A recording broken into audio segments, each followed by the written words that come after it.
Session 2021-22 में सभी का स्वागत है। देखते हैं हमारे टीचर्स की टीम ने क्या आप लोगों के लिए तैयार किया है। बने रहिए कमल एकेडमिक कोच पे और अपने बच्चों की पढ़ाई पे बिल्कुल लापरवाही ना बरतते हुए हमारे टीचर्स के प्रयासों को साथ दीजिए अपना, जिससे कि पढ़ाई प्रॉपरली हो सके। आइए देखते हैं आज क्या पढ़ने वाले हैं। Good morning, students.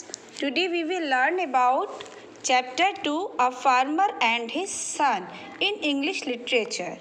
A farmer and his son यानी एक किसान और उसका बेटा.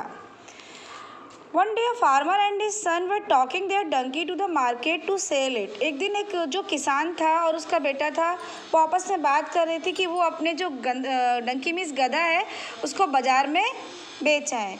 They met a woman on the way. वो रास्ते में एक औरत से मिले. How foolish, ये कितना मूर्ख है. Said the woman, औरत ने कहा.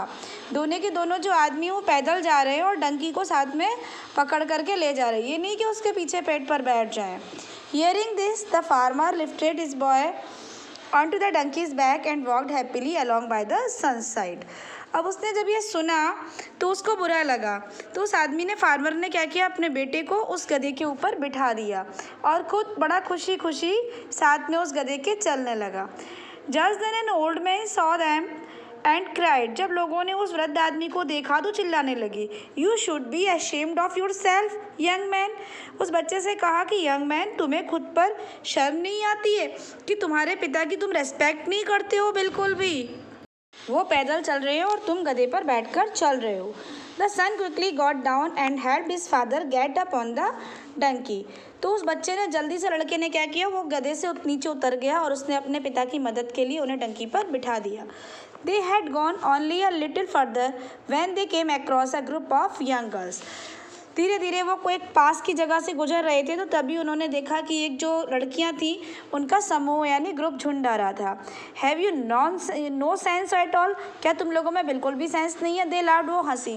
Both of you can easily fit on the donkeys back, तुम दोनों ही इस डंकी के ऊपर आराम से बैठ सकते हो. Feeling sure.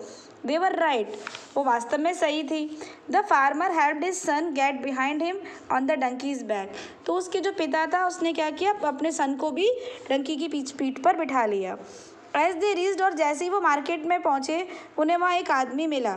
वो बोला, How cruel you are, तुम कितने निर्दयी हो. He shouted, वो जोर से चिल्लाया. That poor little animal has too heavy load. You two should carry him instead of him carrying the two of you.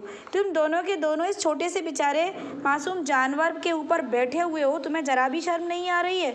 बजाय इसके कि तुम उसे खुद उठाकर ले जाओ, वो तुम्हें उठाकर ला रहा है. ये कोई अच्छी बात नहीं है. Eager to do the right thing. उन दोनों को लगा कि हाँ ये वास्तव में सही कह रहा है. The two got off the donkey. उन दोनों ने डंकी को लिया. They tied the donkey's legs together, उन्होंने जो उसकी टांगें थी उसको कस के बांध लिया और एक जो डंडा होता है उससे कस करके पकड़ लिया. And carried him on their shoulders, और दोनों ही अपने कंधों पर रखकर उसे ले जाने लगे.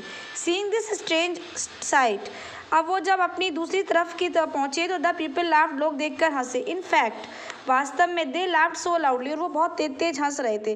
That they scared the donkey, क्योंकि वो उस गधे से डर गए थे. The frightened animal kicked off the ropes and bound his legs, क्योंकि जो डरा हुआ जो जानवर था वो बुरी तरह से क्या कर रहा था, उस पोल को अपने पैरों को खींच रहा था और खींचते हुए वो भाग गया. दैट विल टीच यू, यानी इस कहानी में आपको यही सिखाया है कि दुनिया में कोई भी ऐसा नहीं है कि जो किसी को खुश रखने की कोशिश करता है वो किसी को कभी भी खुश नहीं कर पाता है.